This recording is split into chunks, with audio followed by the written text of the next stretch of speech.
Brian, it looked like you were calling plays with a headset on and everything, and not to delve too deep into the play calling storyline here, but just how did that experiment go? The first, you've probably done it in other practices, but I don't know just how did that go, I guess, Saturday?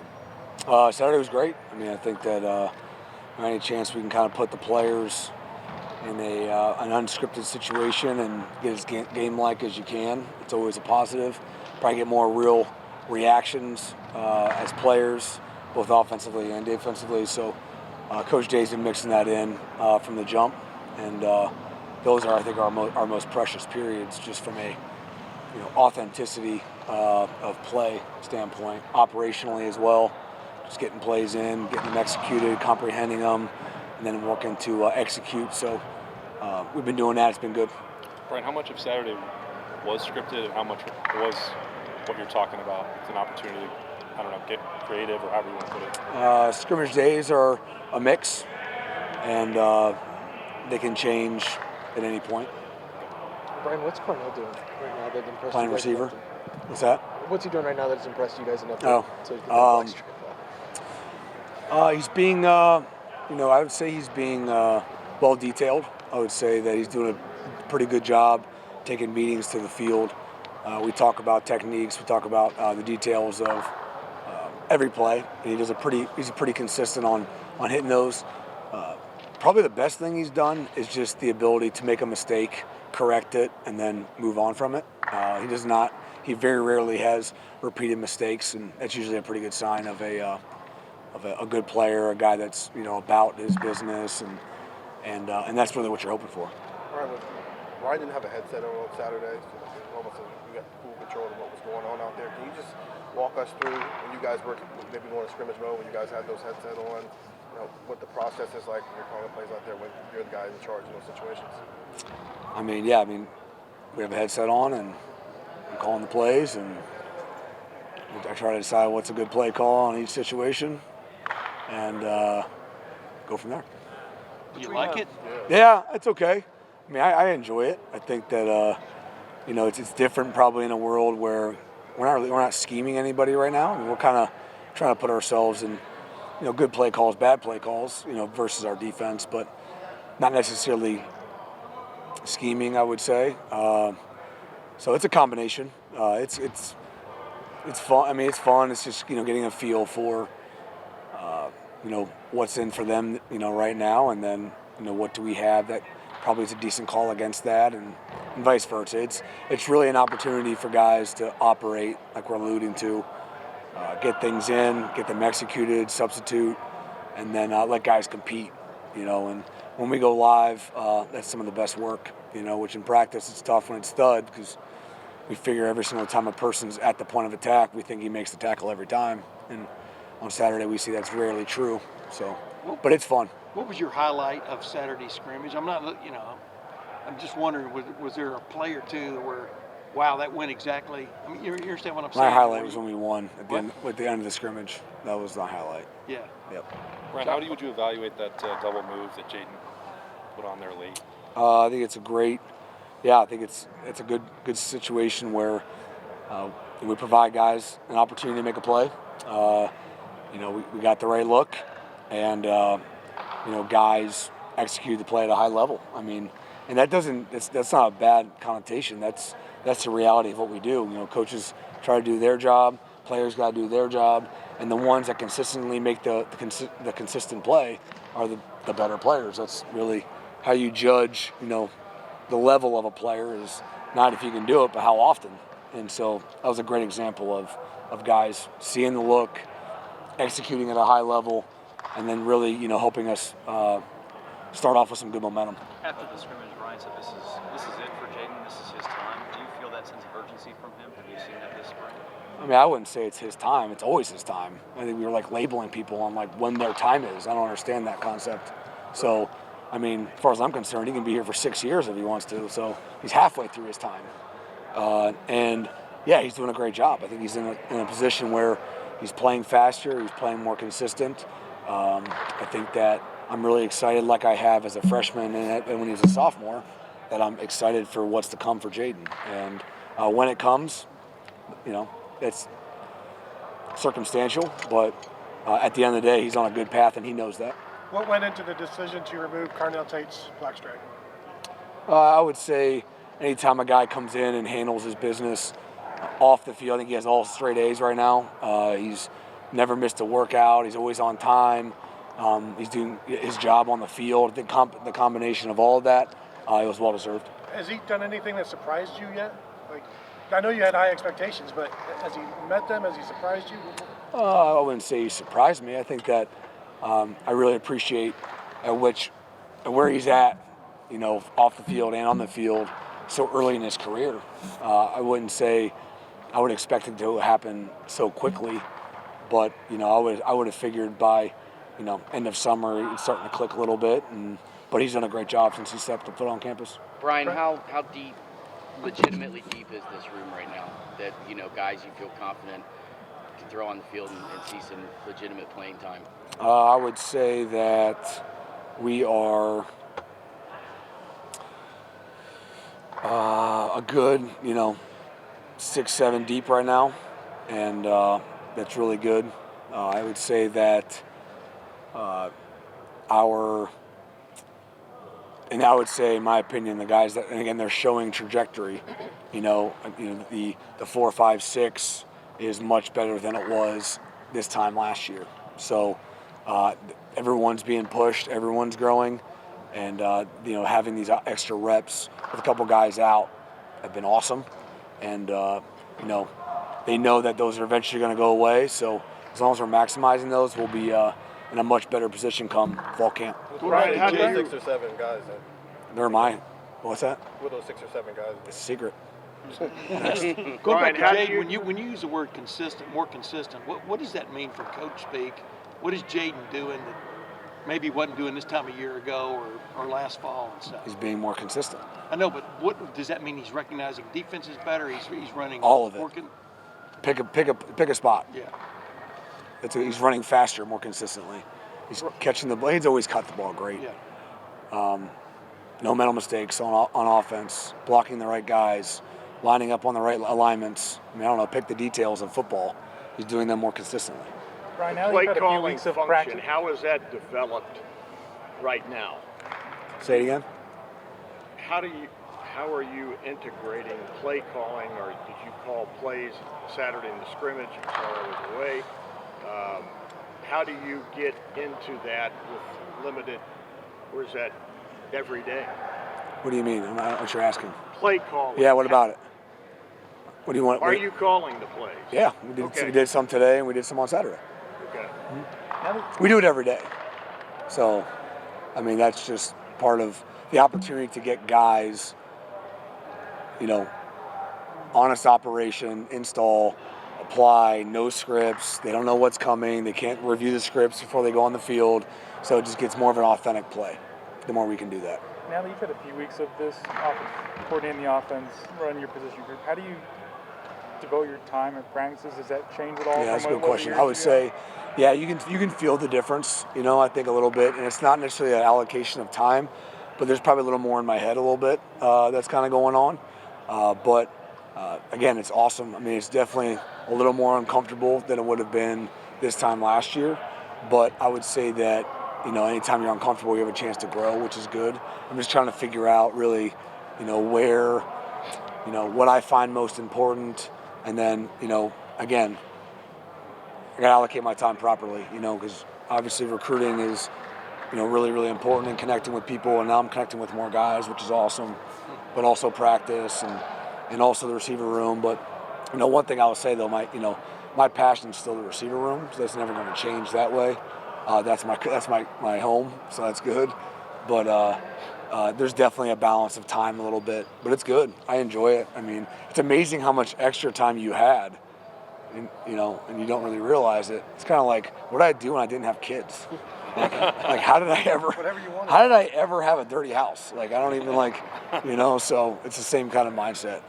How did I ever think I was busy before? So. Are there other position groups you like to work with, or do you work with now at practice you didn't a year ago? No, we have great coaches. I don't need to work with position groups. Do you ever meet with the quarterbacks? Do you ever just have time? No, not right now.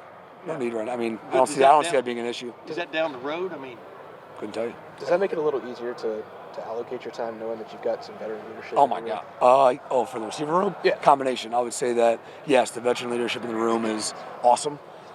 Huge help, I would say, but the staff alone, all of that. Like, we're very inclusive. A lot of people talk when we're in the meeting room together. I believe in that. And, I hope, and that's, everyone's opinion and everyone's kind of viewpoint is really important to me. And so we have a lot of dialogue. So the combination of our room, the receivers being, leaders and operating the right way, and then also with the staff that's around us all. I mean, it's a great combination. Have you seen Julian and Emeka take like a step forward, maybe in their mental progression, since they can't be on the field as much? Yeah, they all grow. But I mean, it's a little different in spring when you're not on the field to grow. But they grow all the time. We're just this play calling adjustment. We're talking and writing about it so much. I know. I want to make sure we It's really wild. But which is why we've got to understand, we're not talking about it the wrong way. Is this? Listen, man, you've been around ball your whole life. Yep. You know ball. You're calling plays. What's the big thing, or how much is it that? You do have to practice doing this because you haven't done it before. You know what I mean? I noticed that. We don't know what the hell we're talking about with this stuff, but this is an adjustment for you. I mean, it's a learning opportunity. I would say, when you go from stats 101 to stats 200, it's probably a learning opportunity. I mean, so again, I know this is a wide topic, and you can talk to Coach Day. Coach Day, ask him his thoughts and all that stuff. But I think that, again, an opportunity to let the words come out of my mouth and not Coach Day's at practice. I mean, yes, there is a growing thing that's happening, and yes, there's an opportunity, but there's a pedestal it's being put on right now that, we don't even know how it's all playing out in the fall. I'm not thinking of it that way. You guys, I know it's a great talking point for you guys, but I just want to get these guys ready for spring ball. I want to evaluate, identify our top 22 to 30 players. I want to come out of spring knowing, okay, these are the guys that are earning opportunities. Who are the guys that need to try to steal opportunities? And let's go from there. And so we're working in a world of, install, situational football, be great at situational football. We have other focuses on necessarily that who's calling the plays. So you have no goals in the spring. I have plenty of goals. As a play caller. I don't think it'd be fair to have goals. I mean, because I haven't done it. It'd be I don't know. Give me a understanding on my first time racing a car. I hope I want to make it around the track without blowing up the car. Yeah. So it's just one day at a time. I always constantly evaluate. My brain doesn't stop. So that's constantly happening. But, I know this is going to be a talking point the entire time, and I'm just trying to explain, we're going to call plays every day in practice, guys, and then go from there. But So is it the like things having you're a learning menu about yourself as a play caller, through this though, as you're going What's through that? it, whether it's, I don't know, whether you want it quiet or not on the headset, whether that you would want to be on the field or up in the box when you Sure. are calling plays. Are there things that you're maybe checking off as you're going through this process? Maybe not. Even No, checking off, there'll be but time just for that. trying to, There'll be time for figuring that. out. They're gonna. That's a non-issue. We'll figure all the operational things from a game day situation as we get through spring ball, spring game, fall camp. All these things will be a part of that How conversation. fast are you going around? But it all needs to be, talked about. It will, but that's not really the focus right now. Brian, can I ask about a couple players? I love that. Yeah. G made a tough catch on Saturday. Oh yeah, great catch. What Well done. do you kind of envision for him? We know that it's taken a couple years since he was in Yeah. that room. I think he's doing a great job. I think he's, from, again, sitting back, Coach Bailey would know a little very more in depth than myself. But, I feel him. This strain he has, blocking DNs that probably had 50 pounds on him, and making a tough catch on Saturday and popping up, relatively quick. Yeah. And just understanding what that can do to a defender that hit. I mean, just all of it, just the small details. I think he's doing a great job. Now he's showing he can do it. It's just now let's see him, and not how often, right? We always have the same conversation, and so I expect him to continue to progress, and he's doing a good job. And when you think about X, we obviously saw what he did in the Peach Bowl, and it seems like maybe sometimes he could do things that you all envisioned for Jackson last year, not on a day-in, day-out basis, but moving around formationally, coming out of the backfield. Is that still what you think for him, or I think Xavier Johnson is is a really good receiver and a really good running back. So it's our, it's our job to find ways to use that. And he has a great skill set. Maybe limited here or there. That's our job to identify, not put him in tough situations. But I think highly of him as both. Brian, we saw Jayden Ballard make big plays, deep threat the other day. How are you seeing Jayden grow beyond just being a deep threat?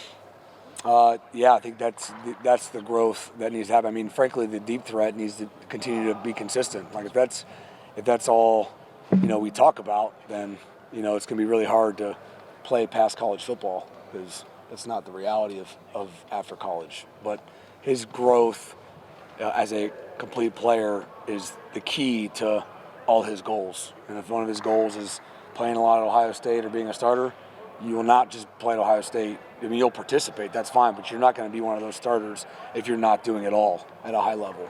And that's the standard, that's the goal, and he knows that, and he's growing, like we said, in all of those facets.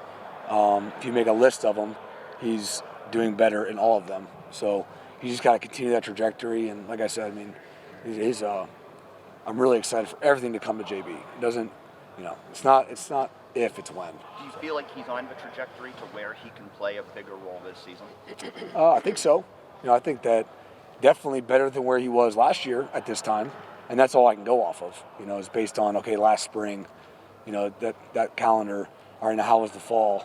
And part of my conversation with him was I've been PO'd at him because I thought where he could have been last fall is where he is now, and I was like, I wish where he was now was last fall. He's 6 months behind, so where I thought he was going to be. So, it's all good. So just press him, but he's doing a great job, doing a really good job. Now he's got to keep going because that's if he just stops where he's at now, it's not going to be good enough. We got to be better. We've already asked about Carnell, but Noah and Bryson for them. What's the biggest thing for them right now as far as the biggest thing? Holy cow, it's everything. I would say, I think that. Right now, it's just the ability to continue to make mistakes and correct mistakes because they're going to happen all spring. Spring is really trying to build a foundation to help some young guys really do a great job through the summer and then do a great job in the fall camp. And now fall camp's like your third time doing it all, and it all can slow down a little bit, and now we can really put our best foot forward. Right now, young guys, a lot of times, they're just always scrambling. Now, Carnell's done a great job. He's not scrambling as much. So Noah's got to do a great job, and Bryson's got to do a great job of continuing to take notes, reviewing those notes, having mistakes on a Monday or a Tuesday, and then reviewing those notes again on a Wednesday or Thursday because we practice every 2 days. You can't let the mistakes of 2 days ago show back up in 2 days because that can happen if you're not organized. So the combination of all of that, I would say, is their main focus. It helps a lot of guys to get more reps, but with two of your top guys out, how much does it help those two younger guys in particular, Bryson and Noah, be able to earn some reps that maybe they wouldn't have gotten if they were two more pegs down, I guess? Yeah, I mean, probably get a little more, but I would still make sure they had, got some reps. I would say that. But there's definitely more. There's definitely more in the fire. You're definitely running with groups that you probably wouldn't have ran with. Yeah. I would say the competition, the body of the amount of reps is probably more who you're going against. I mean, based on how everything's rolling right now, Noah's, going with the twos right now. And so, to go against everyone that's, 2 years old, I mean, it's just different. And you're just trying to execute and be high, and Bryson's the same way. But, they've shown great signs of making plays and having some savviness to them. We just got to increase consistency. So. How about a guy you don't have yet coming in the fall, Brandon? How much are you looking forward to getting him in here? Yeah, I mean, I think I'm focused on the guys that are here now. I think that, I think he'll definitely help us coming in and competing in the slot, with having, there's some times where, Mech's obviously out, and I'm going to take care of Xavier. So, the guys competing in the slot right now are Reese Stocksdale, Caleb Brown, and Bryson Rogers. I mean, it's really the three guys we have that are competing right now through spring. So, God, if we had them here, it'd been great to see that competition. But, I mean, there'll be some similarities probably in fall camp, being smart with guys too. So it would be great to have him in that group of those 3 or 4 guys and watch them compete. Brandon, how often do you does Evan Pryor even come to mind right now? Obviously, he's still not full go and stuff. I mean, how do you keep a guy like that in mind when all this other stuff is going on? Well, I'd say say through spring, we're just focused on the guys that are on the field and working on getting them better. I mean, obviously, the guys in the training room, everybody, and Coach Alfred's focused on making sure he's not falling behind and staying on top of it mentally and all those things and getting right. But right now, we're, at least myself, I'm just focused on, we have a great number of backs that are getting good work now in spring, and that's where my focus lies. Brian, we all know what this receiver room has been like at Ohio State, but when Chris and Garrett have rookie years in the NFL like they had, what does that do for you as a coach in terms of, hey, this is how we're preparing our guys for the league? Is it confirmation of anything? And how do you think it affects how the NFL views Ohio State receivers, how recruits view the Ohio State receiving room? I think we've done a good job of. I think the development's been good. I don't want to speak on what other people think about. That's uncomfortable. But I think that, in my opinion, there's so many variables that play into how a rookie year can go. So you just don't know. I'm proud that they finished the season. I'm proud that they stayed healthy. That's a big thing in that league, and hopefully they learn a little bit of that importance of that here. So that's great. I would say, hopefully they're a pleasure to coach up there. I hope that, again, there's more to just maybe statistically on how they're operating. I hope they appreciate them as young men, because we spend a lot of time on that, and we know who they are as men. But I would say that, I think, it's probably a good reflection of how we operate and the transition from Ohio State to the NFL, and obviously that's important, right? I mean, I didn't go to school to just stop at school. I went to school to get a degree and get a job.